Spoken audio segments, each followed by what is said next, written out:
তোমাকে স্বাগতম ভাইভাতে। তোমার নামটা বলো। জি স্যার, আমি রায়হান হোসেন স্যার। রায়হান হোসেন। তোমার ক্যাডার চয়েস কি? স্যার, বিসিএস প্রশাসন, BCS police, BCS taxation, BCS audit and BCS information sir. Raihan, please introduce yourself. Thank you, sir. I am Rayhan Hussain. I am from Munshiganj. The name of my father is Sujan Havladar. He is a former overseas employee, and the name of my mother is Rabia Begum. She is a homemaker. I have done my BBA and MBA from Department of Accounting and Information System of Dhaka University, and I have also done my SSC and HCC from Munshiganj itself. And now I am working as an assistant director of Bangladesh Betar from 38 BCS, sir. Thank you, sir. তো তোমার 38 BCS একটা cadre আছে, তুমি সেটা ছেড়ে আবার অ্যাডমিনে কেন আসতে চাচ্ছ? স্যার, অ্যাডমিনে চাকরি করাটা আমার একটা প্যাশন স্যার। আর আমি স্যার একটা বৈচিত্র্যপূর্ণ একটা জীবন চাই, যেখানে সারাটা জীবনের মধ্যে একটা বৈচিত্র্য থাকবে এবং মানুষের সাথে মানে অন্তরের অন্তঃস্থল থেকে মানে বিভিন্ন ধরনের সার্ভিস দেওয়ার একটা সুযোগ তৈরি হবে স্যার। মানে শুধুমাত্র ডাইভার্সিফিকেশন ছাড়া তোমার অ্যাডমিনে আসার আর কোনো কারণ নাই? স্যার, এখানে নীতি নির্ধারণী অনেক বিষয় থাকে যে আমি লাইফটাকে আমি এক্সপ্লোর করতে পারবো এবং মানুষকে কিছু দেওয়ার একটা সুযোগ থাকে স্যার। জীবনের বিভিন্ন সময় আমি বিভিন্ন তার মানে তুমি কাজ এখন করতে পারবো স্যার। বেতারে চাকরি করছো, সেখানে মানুষকে দেওয়ার কিছু নাই? স্যার, এখানে দেওয়ার আছে, কিন্তু মানে দুঃখের সাথে বলতে হয় স্যার যে আমাদের সার্ভিসটা এখন আর মানুষের খুব কাছাকাছি যাওয়ার সুযোগ নাই। আর বাংলাদেশ বেতার এখন খুব বেশি একটা পপুলারও না স্যার। তো বেতারকে পপুলার করার জন্য কি করা যায়? স্যার, বেতারকে পপুলার করতে হলে আমাদেরকে স্যার এটা ভিজুয়াল একটা রেডিও প্ল্যাটফর্মে আনতে হবে, কিন্তু স্যার আমাদের যেহেতু সরকার একটা ভিডিও প্ল্যাটফর্ম বিটিভি আছে, সেই সুবাদে স্যার আমরা চাইলেই ওই ভার্চুয়াল জগৎটাতে আমরা এক্সপ্লোর করার আমাদের সুযোগটা খুব কম, মানে আইন অনুযায়ী আমরা পারি না স্যার। তাহলে কি বেতার বাদ দিয়ে দিতে হবে? স্যার, বেতার বাদ দেওয়ার সুযোগ নাই। পৃথিবীর প্রত্যেকটা দেশে রেডিও আছে, তবে আমাদের দেশের মানুষের যে রুচির পরিবর্তনটা খুব দ্রুত হয়, পৃথিবীর অন্য দেশে খুব দ্রুত হয় না স্যার। তো দেখা যায় যে আমাদের তাহলে ইন তো ফিউচারে আর কেউ রেডিও শুনবে বলে তোমার মনে হয় বাংলাদেশে? স্যার, আমি দুঃখিত স্যার, কোশ্চেনটা বুঝতে পারিনি স্যার। বাংলাদেশে কেউ আর রেডিও শুনবে বলে তোমার মনে হয়? স্যার, রেডিওর লিসেনার এখনো আছে, তবে স্যার খুব সীমিত পরিমাণে। নতুন করে যে আমাদের একটা লিসেনার তৈরি করবো স্যার, এই সুযোগটা এখন আর আমাদের খুব কম। তাহলে 38 বিসিএস এ তোমার ফার্স্ট চয়েস কি ছিল? স্যার, 38 বিসিএস আমার ফার্স্ট চয়েস বিসিএস প্রশাসনই ছিল স্যার। 39 এ? 39 তো ছিল না, 40 তে? স্যার, 40 তো আমার বিসিএস প্রশাসনিক প্রথম পছন্দ 40 ছিল থেকে স্যার। তুমি ভাইবা দিয়েছিলে? জি স্যার, আমি 40 তে ভাইবে দিয়েছিলাম স্যার। ওখান থেকে আমি স্যার শিক্ষা ক্যাডার পেয়েছিলাম স্যার। আমি আর ওখানে যাইনি স্যার। জয়েন স্যার, করো নাই? না স্যার। 41 এ? স্যার, 41 এ ভাইবা দিয়েছিলাম স্যার। আমি 43 তেও ভাইবা দিয়েছিলাম স্যার। তো ওখান থেকে আশানুরূপ আমি কিছু পাইনি স্যার। তা তুমি হঠাৎ 38 এ তুমি ক্যাডার পাইলা, 40 তে ক্যাডার পেলে, এরপরে 41 40 তে দুইটা বিসিএস কেন গ্যাপ হইলো তোমার কি মনে হয়? স্যার, আমার মধ্যে মনে হয়েছিল যে আমার রিটার্নটা হয়তো বা ভালো হয়নি, অথবা ভাইভাতে আমি আশানুরূপ কিছু দেখাতে পারিনি স্যার। তো এবার তুমি আশা করতেছো? জি স্যার, আমি আশাবাদী স্যার। তো তুমি যেখানে কাজ করছো সেখানে যে ডিসি মহোদয় আছেন, জেলা প্রশাসক মহোদয় আছেন, ওর জেলা প্রশাসক মহোদয়ের সাথে তোমাদের কমিউনিকেশনটা কি, বা কিভাবে তোমাদের কাজগুলা সমন্বয় হয়? স্যার, আমাদের স্যার বাংলাদেশ বেতারের সাথে জেলা প্রশাসনের সাথে শুধুমাত্র দুইটা অকেশনে আমাদের দেখা হয়, 26শে মার্চ এবং 16ই ডিসেম্বর। 15ই আগস্টও আমাদের সাথে খুব বেশি একটা ইন্টারাকশন হয় না। জাস্ট আমাদের সাথে একটু চিঠি আদান প্রদান হয়। এছাড়া আমাদের কোনো অনুষ্ঠান বা কোনো বিষয়ের সাথে তাদের সরাসরি কোনো কানেকশন নেই। কেন জেলা প্রশাসন থেকে যে বিভিন্ন প্রচার প্রচারণা করা হয়, বিভিন্ন জনসচেতনমূলক প্রচার প্রচারণা করা হয়, সেগুলো তো তোমাদের মাধ্যমেই করা হয়। স্যার, আমাদের মাধ্যমে করা হয় কি স্যার, ইনস্ট্রুমেন্ট আমাদের গাড়িগুলা, মাইকগুলা, এগুলা তোমাদের না? স্যার ওটা স্যার আমাদের বিসিএস তথ্য ক্যাডারের 4টা ভাগ। এর মধ্যে আমি বাংলাদেশ বেতারে চাকরি করি, আর যারা আপনার জেলা তথ্য অফিসার হিসেবে কাজ করেন শুধুমাত্র তারাই ডিসি অফিসের সাথে যোগাযোগটা মেনটেন করে। আমার পক্ষে ওটা সম্ভব না স্যার, ওটা আমাদের আয়তার মধ্যে পড়ে না স্যার। ওকে, তাই তুমি বলো যে তুমি তো তোমার ক্যাডার ছেড়ে চলে আসতে চাচ্ছ, তুমি বলতেছো সেখানে আসলে তোমার ভালো লাগতেছে না, তোমার আসলে অ্যাডমিন ক্যাডারে থাকা লাগবে। তো অ্যাডমিন ক্যাডারে এখন যে তুমি তো অলরেডি 38 বিসিএস কত সালে নিয়োগ পেয়েছো, চাকরিতে স্যার পেতে কবে? 2021 সালে। তো 2021 চাকরি করে ফেলেছো, 22 করে ফেলেছো, 23 করে ফেলেছো, 24-এরও অর্ধেকটা সময়, মানে তুমি 3.5 বছরের উপরে চাকরি করে ফেলেছো। তাই তুমি বলো যে মানে অ্যাডমিন ক্যাডারে এখন যে স্ট্রাকচার আছে, যেভাবে ওনারা কাজ করছে, অ্যাজ অ্যাসিস্ট্যান্ট কমিশনার হয় ইউ হ্যাভ বিন রিক্রুটেড, তুমি কি চেঞ্জ করতে পারবা? স্যার আসলে স্যার আইনের মধ্য থেকে যদি কিছু চেঞ্জ করার সুযোগ থাকে স্যার, ওই জায়গাগুলোতে আমি এক্সপ্লোর করার চেষ্টা করব। আর এছাড়া যদি নিত্য নতুন প্রযুক্তির সাথে যে কিছু বিষয় আপডেট করা যায় স্যার, অলরেডি আমাদের সরকার প্রধান বিভিন্ন বিষয়ে স্যার ইনস্ট্রাকশন দিয়ে দিয়েছেন যে কোন কোন বিষয়গুলোতে আমাদের এক্সপ্লোর করা উচিত স্যার, ওই জায়গাগুলোতে আমি এক্সপ্লোর করার চেষ্টা করব। বিশেষ করে স্যার আমাদের যে অফিস থেকে যে সুযোগ সুবিধাগুলো জনগণকে দেওয়া হচ্ছে, এই সুযোগ সুবিধাগুলো যাতে অনায়াসেই জনগণ পেতে পারে এবং সার্ভিসটা যাতে খুব সহজ হয় স্যার, আমি এই জায়গাটাতে কাজ করবো স্যার। এখন পাচ্ছে না? সার্ভিস স্যার এখন পাচ্ছে, কিন্তু স্যার দিন যাচ্ছে, প্রযুক্তির নতুন নতুন প্রসার হচ্ছে, তো দেখা যাচ্ছে যে যেকোনো আগে হয়তো বা স্পেসিফিক একটা বলো যেটাতে তুমি কাজ করতে পারবে। স্যার আমি নারী এবং শিশুদের জন্য আমি কাজ করতে পারবো স্যার, এই জায়গাটাতে এক্সপ্লোর করার অনেক সুযোগ আছে স্যার। কি কাজ করবে তুমি? স্যার নারীদের ক্ষেত্রে দেখা যায় যে আমাদের যে একটা হেল্পলাইন আছে, যে নারীরা চাইলে তাদের সাথে যদি কোনো ধরনের অপ্রীতিকর ঘটনা ঘটে তারা হেল্পলাইন গুলোতে কল করে একটা সুবিধা নিতে পারে, কিন্তু হুম। আমাদের অধিকাংশ নারী এই বিষয়টা জানে না।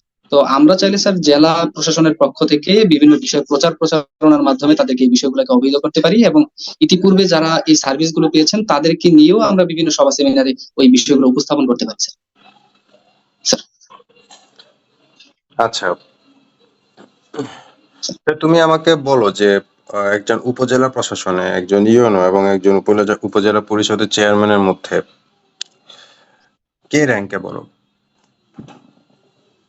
স্যার এখানে র্যাঙ্কে বড় কি স্যার, এখানে দুইজন দুইটা সেক্টরে কাজ করবেন, একজন প্রশাসনের আর একজন স্যার স্থানীয় সরকার।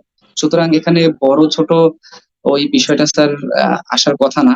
তবে উপজেলা নির্বাহী অফিসার একজন আহ উপজেলা পরিষদের চেয়ারম্যানের সাচিবিক সহায়তা প্রদান করবেন স্যার, এই ক্ষেত্রে তিনি তাকে তার বিষয়গুলোতে সহায়তা করবেন স্যার। এখানে কেউ কারো চাইতে বড় বা কেউ কারো চাইতে ছোট এই বিষয়টা আসে না স্যার, আমি যতটুকু জানি স্যার।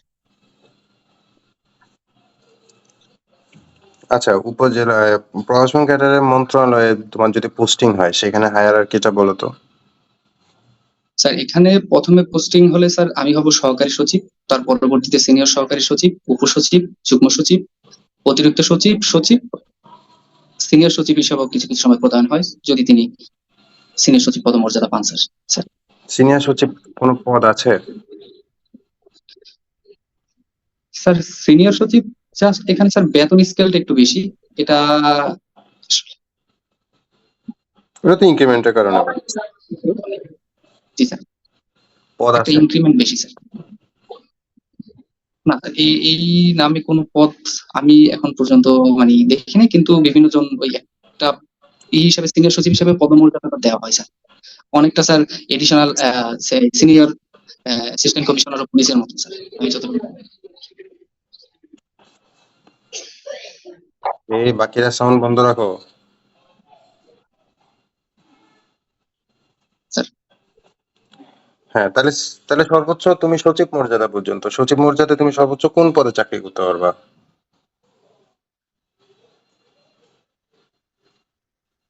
স্যার সচিব স্যার একজন মন্ত্রণালয়ের প্রধান হিসেবে স্যার, এছাড়া স্যার প্রশাসন ক্যাডার থেকেই মূলত মন্ত্রী পরিষদ সচিব বা মুখ্য সচিব এই পদটা দেওয়া হয় স্যার। তো মুখ্য সর্বোচ্চ সচিব পদটা স্যার, কোথাকার মুখ্য স্যার সচিব? স্যার প্রধানমন্ত্রীর কার্যালয়ের মুখ্য সচিব স্যার। মাননীয় প্রধানমন্ত্রী কার্যালয়ের মুখ্য সচিব মহোদয়, এইভাবে বলতে হবে, ঠিক আছে? জি, জি। আচ্ছা, মুক্তিযুদ্ধে প্রশাসন ক্যাডারের ভূমিকা কি? স্যার মুক্তিযুদ্ধে প্রশাসন ক্যাডারের ভূমিকা ছিল স্যার, স্যার বিভিন্ন জেলাতে, বিশেষ করে যে জেলার যে একটা কোষাগার থাকে, ওই কোষাগারগুলোতে যে সম্পদগুলো ছিল বা যে অস্ত্রশস্ত্র বা বিভিন্ন জিনিস থাকতো, তো ওই ক্ষেত্রে স্যার প্রশাসন যারা ছিলেন তারা এই অস্ত্রশস্ত্র এবং অর্থ সহায়তা মুজিবনগর সরকারকে করেছে। বিভিন্ন সময় স্যার বিভিন্ন মুক্ত অঞ্চলগুলো থেকে ট্যাক্স আদায় করতো এবং তারা মূলত মুজিবনগর সরকারকে স্যার সার্বিক সহায়তা প্রদান করেছিল স্যার।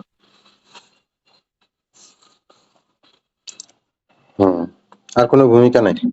কোনো জেলা প্রশাসক মহোদয় মারা যান নাই? কোনো জেলা প্রশাসক মহোদয় সরকারকে সহযোগিতা করেন নাই সরাসরি মুক্তিযুদ্ধে? সরাসরি মুক্তিযুদ্ধের পক্ষ নিয়েছেন স্যার, এমন জেলা প্রশাসক, পুলিশ সুপার কোন জেলা প্রশাসক অনেকেই ছিলেন স্যার। মহোদয় মারা গিয়েছেন?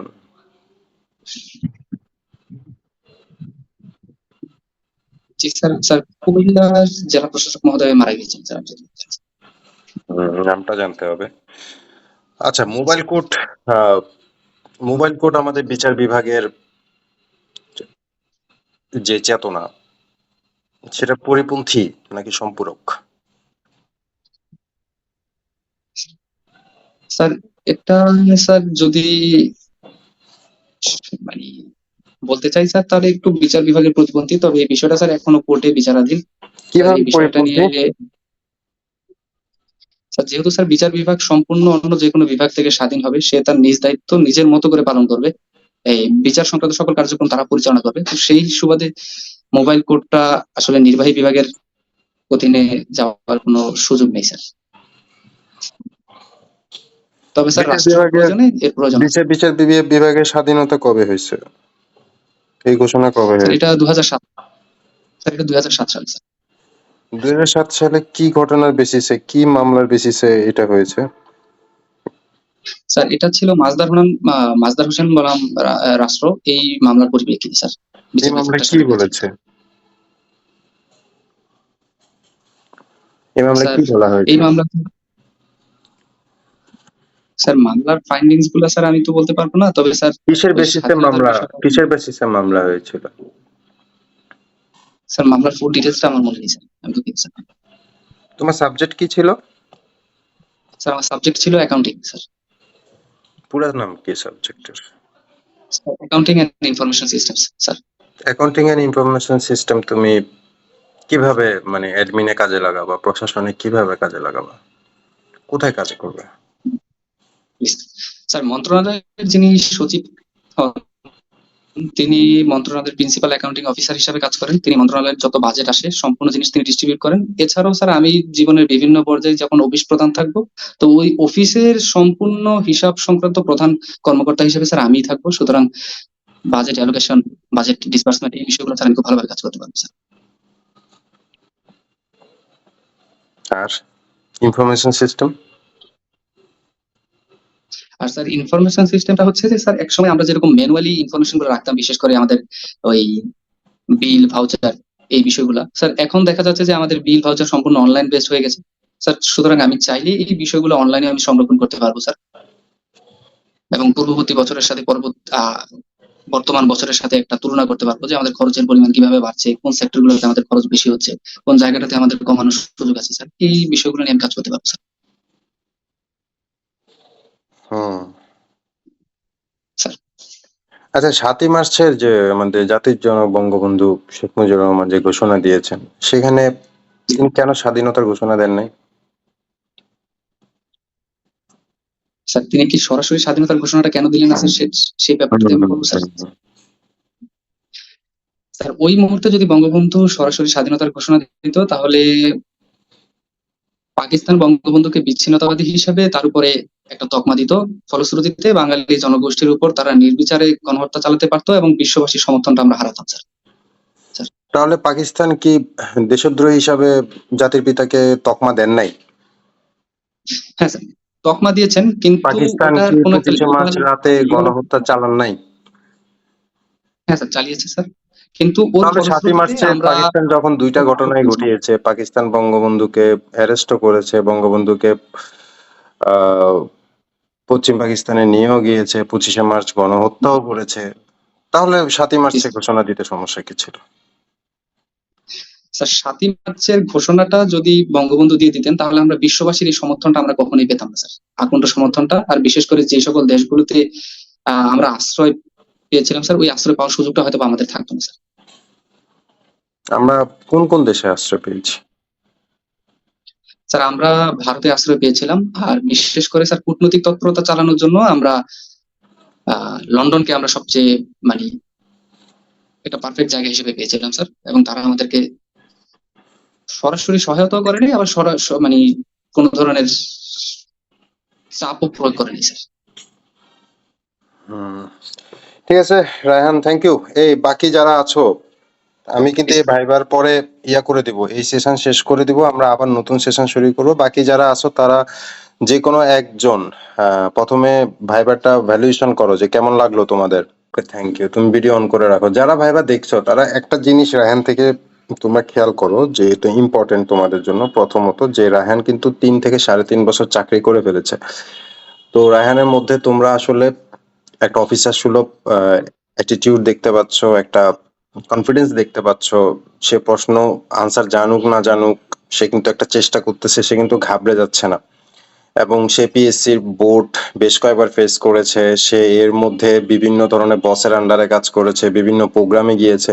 তো রায়হানের মধ্যে যে ম্যাচুরিটিটা তোমরা দেখতে পাচ্ছ, এই ম্যাচুরিটিটা তোমরা ফলো করার ট্রাই করো। এটা যারা নতুন ভাইবা দিবা বা যারা চাকরি করতেছো না, একদম শিক্ষানবিশ ভাইবা দিবা, তাদের জন্য কিন্তু অ্যাটিটিউডটা ইম্পর্ট্যান্ট। তো রায়হানকে আমি এবারে তার প্রশ্নের একটা একটা করে আনসার দিচ্ছি। প্রথম কথা হচ্ছে ইন্ট্রোডাকশন ঠিক আছে। 38-এ অ্যাডমিন ছেড়ে কেন আপনি, মানে 38-এ আপনার ইনফরমেশন ক্যাডার ছেড়ে কেন আপনি অ্যাডমিন ক্যাডারে আসছেন, এই আনসারটা শুভেচ্ছি ঠিকই বলেছে, আনসারটা অ্যাকসেপ্টেবল হয় নাই। তুমি এটাই বলা উচিত ছিল যে স্যার আমার তো অ্যাডমিন ক্যাডারই প্রথম থেকে চয়েস। ঠিক আছে, আমাকে বেতারে তুমি এটা ভিডিও ভিডিও পাবা রায়হান, তোমার নোট করতে হবে না, তুমি শুনো। আমার তো অ্যাডমিন ক্যাডারই প্রথম থেকে চয়েস। আমি তো অ্যাডমিন ক্যাডারই চাচ্ছিলাম প্রথম বিসিএস থেকেই, কিন্তু আমার ইয়াটা হয় নাই, আমার সংযোগটা ঠিক মতো হয় নাই, ভাগ্যটা ফেভার করে না, আমি এই জন্য অ্যাডমিন ক্যাডার পাই নাই। তো আমার যতদিন হাতে সুযোগ আছে, সময় আছে স্যার, আমি তো আমার ওই স্বপ্নটার জন্যই ট্রাই করব। তো আমি আমার সেই স্বপ্নটার জন্যই ট্রাই করতেছি। সে ঠিক আছে, আমার ক্যাডারে এখন যেটা আছি সেটা ভালো ক্যাডার। ওখানে তুমি বলতেছো যে ওখানে সুযোগ সুবিধা কম বা বেতন নিয়ে কোনো ফিউচার নাই, এই টাইপের নেগেটিভ কথাবার্তা তোমার বলার কোনো দরকার নেই। তুমি বলবা যে জি স্যার এখানে ভালো স্যার, এখানে কাজের এক ধরনের মাত্রা আছে, এক ধরনের পরিবেশ আছে। লিখার দরকার নাই রায়হান, ভিডিও পাবা, শুনো আগে। এক ধরনের মাত্রা আছে, পরিবেশ আছে, এক ধরনের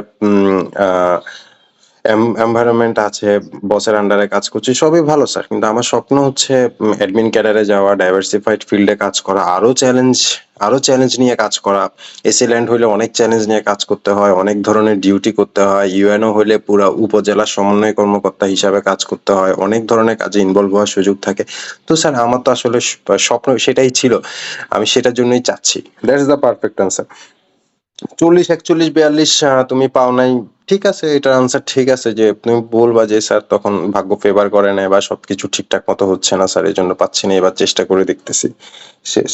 অ্যাডমিন ক্যাডার আসলে কি চেঞ্জ করবা, এই প্রশ্নটার আনসার তুমি একদমই দিতে পারো না। যাও একটু শুরু করছিলা নারী শিশু দিয়ে, কিন্তু আসলে শেষ করতে পারো না, খুবই লেম ভাবে শেষ করছো যে নারী শিশু যে সেবা গ্রহণ করতেছে সেটা সবার কাছে জানাবো।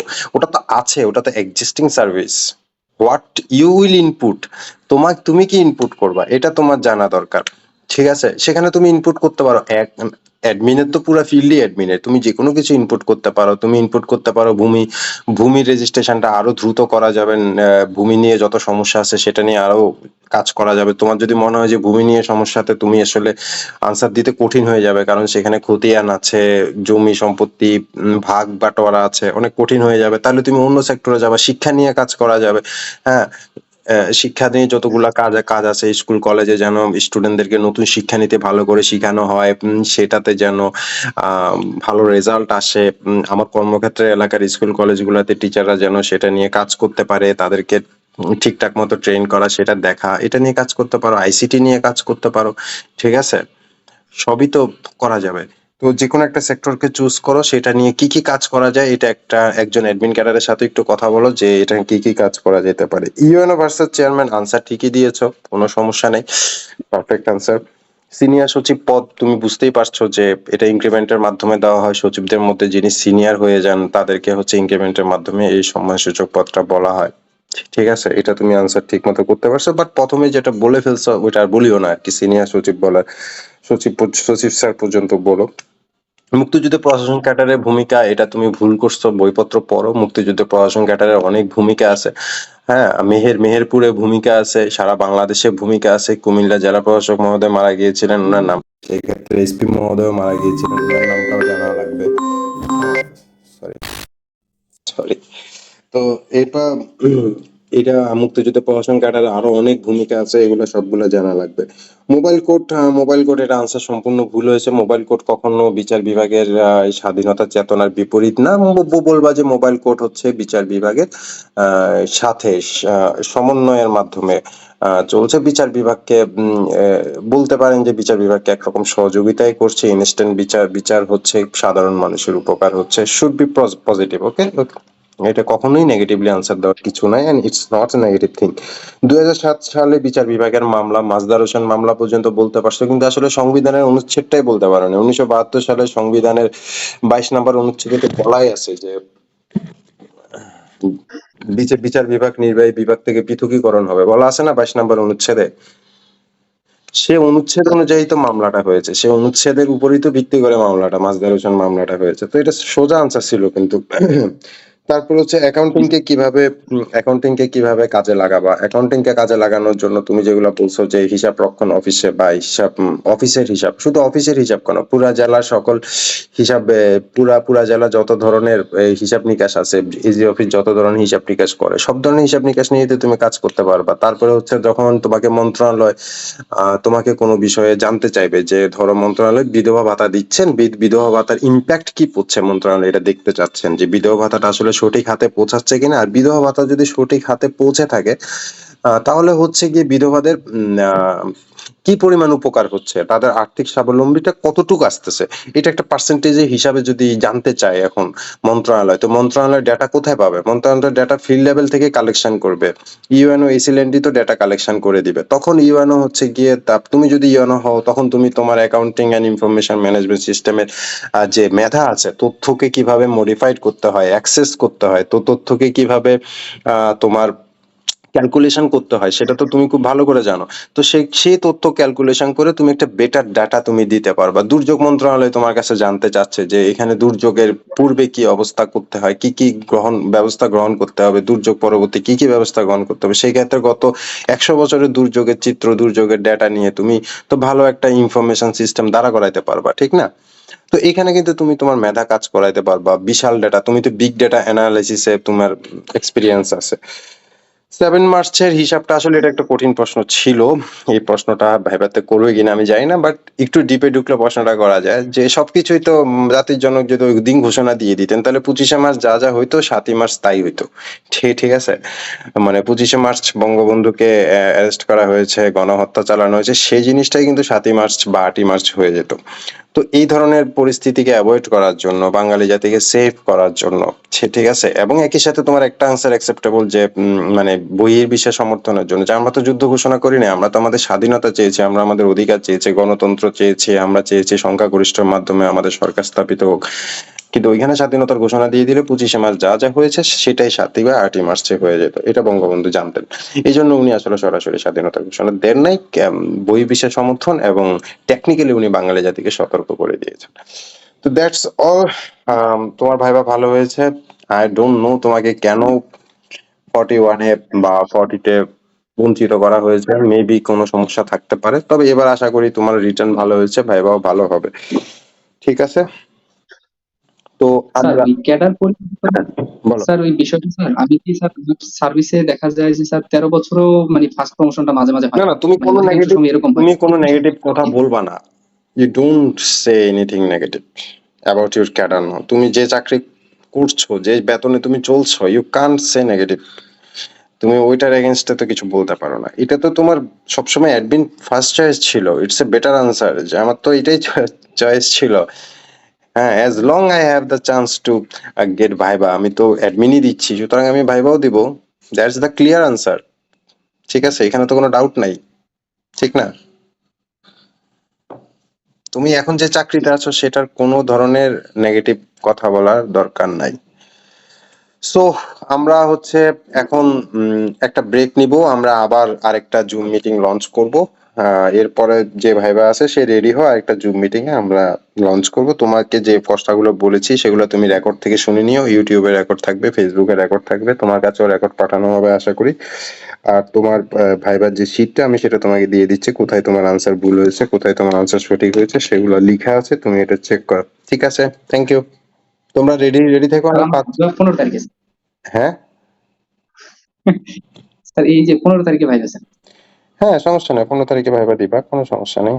15 তারিখে ভাইবা হলে তোমার তো হাতে আছে আরো 9 দিন হাতে আছে। তো আমরা আশা করবো যে তোমার ভাইবা ভালো হবে, যে জাস্ট আমি যে কথাগুলো বলেছি ওগুলো এভাবেই বলবা, তাহলে তোমার ভাইবা ভালো হবে, ঠিক আছে? তো আরেকটা স্যার বিষয় স্যার ওই আপনাদের আমার স্যার হ্যাঁ 40তম আর 41তম টেস্টের ভাইবা আসলে স্যাররা নেয় নাই আর কি, ওই যাওয়ার সাথে সাথেই বের করে দিয়েছে, তুমি আবার কেন আসছো? তুমি এটা বলবা না যে নেই নাই, তুমি বলবা যে স্যার আসলে হয় নাই আর কি বিষয়টা। হ্যাঁ, এখন আমরা হোপ ফর দ্য বেস্ট, যা হয় কপালে, সৃষ্টিকর্তা কি রাখছে এটা তো আগের দিন বলা যাবে না। Hmm, you are good enough and good luck to you. এবং আমরা আশা করবো যে 15 তারিখ ভাইবা দিয়ে তুমি হচ্ছে গিয়ে আমাদের গ্রুপে ভাইবা শেয়ার করবা, এবং আমাদের গ্রুপে তুমি যারা আছে তাদেরকে এরপরে তুমি মেন্টর হিসাবে তুমি সার্ভিস দিবা, যে এই করেন ওই করেন, গ্রুপে তুমি অ্যাক্টিভ থাকবা। তো আমরা এই উইদিন শর্ট ব্রেক আমরা আরেকটা জুম মিটিং লঞ্চ করব, তোমরা ওই মিটিং এ জয়েন করো আর মতামত দিও। Thank you.